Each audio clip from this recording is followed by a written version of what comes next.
Bienvenue, enfants de la crypte, pour ce nouvel épisode des Contes de la nuit. En attendant l'été, je me suis dit que j'allais vous raconter une terrifiante creepypasta au coin du feu. Vous êtes curieux? Alors, mettez vos écouteurs et écoutez, si vous l'osez.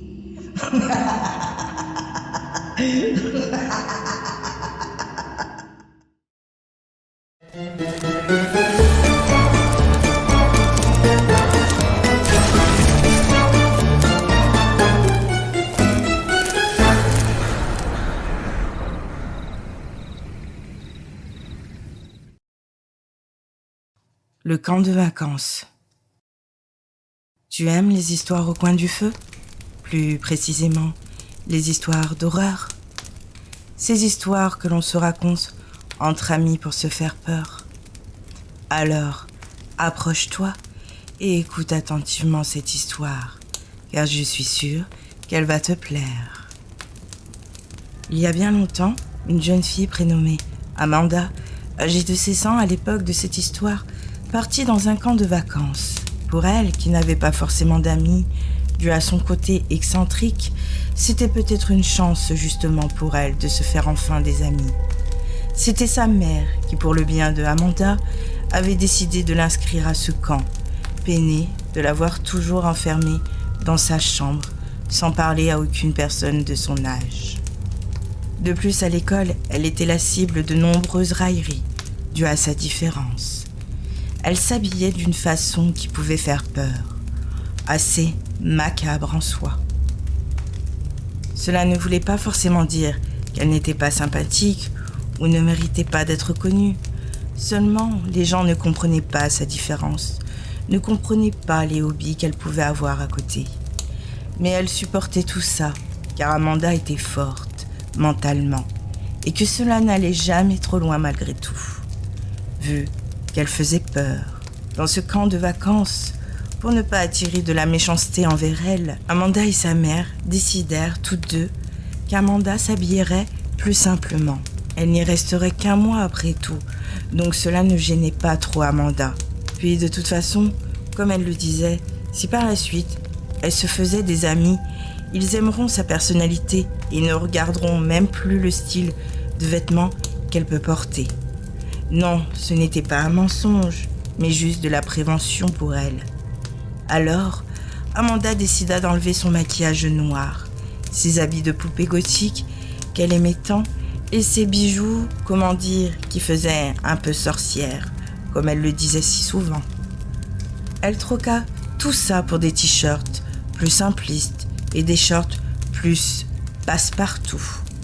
N'ayant pas beaucoup de vêtements dits normal, car étant très excentrique, sa mère lui faisait même du shopping pour qu'elle puisse avoir tout ce qu'il faut dans son sac et lui teinta même ses cheveux longs et bleus décolorés qu'elle avait en un brun très foncé, avec l'accord bien sûr d'Amanda.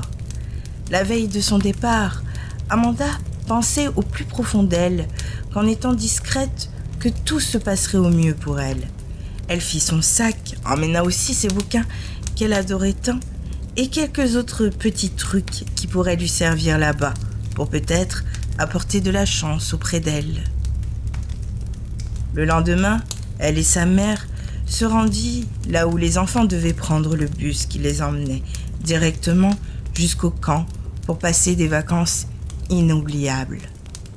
Elle rangea donc ses bagages dans la soute du bus et dit au revoir tendrement à sa mère, en pensant que très très vite, elles allaient se revoir, même si la vie en a décidé autrement. Quand elle rentra dans le bus, elle était toute gênée. Mais vous savez, Amanda était très très belle.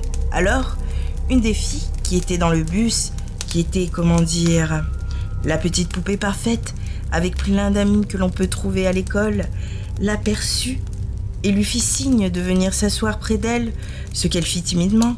Elle en était ravie. Cela se passa plutôt bien, et Amanda comprit qu'elle avait noué un début d'amitié avec une fille qui était plutôt populaire dans le camp de vacances. Elle connaissait tout le monde. Cela faisait plusieurs années qu'elle y allait, et vu sa sociabilité, c'était vraiment une chance pour Amanda d'avoir connu Lise, ou plus précisément, comme on l'appelait le plus souvent dans le camp, Lizzie. Plus les jours passaient dans le camp de vacances, et plus Lizzie et Amanda étaient proches. Elles étaient tout le temps ensemble. Elles faisaient les mêmes activités, mangeaient ensemble, jusqu'à en venir à partager le même bungalow. Une grande amitié commencèrent, comme il y en a peu. Tout se passait à merveille, comme Amanda l'avait tant désiré. Grâce à Lise, Amanda commença même à connaître tout le camp de vacances. Lizzie était devenue à présent sa meilleure amie. Mais malheureusement, beaucoup de facteurs peuvent tout faire basculer en un instant. Et c'est ce qui s'est passé pour cette pauvre petite Amanda. Vous allez comprendre pourquoi.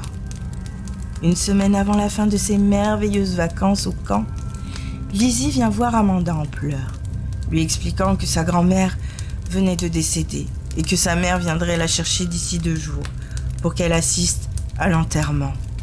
Mais Amanda ne l'entendait pas de cette oreille-là. Elle ne voulait pas que Lizzie parte. C'était devenu sa seule et véritable amie, celle qu'elle avait espérée depuis tout ce temps durant. Amanda avait peur de ne plus jamais pouvoir parler ou ni voir Lizzie, peur qu'elle l'oublie. Mais elle ne dit rien à Lizzie.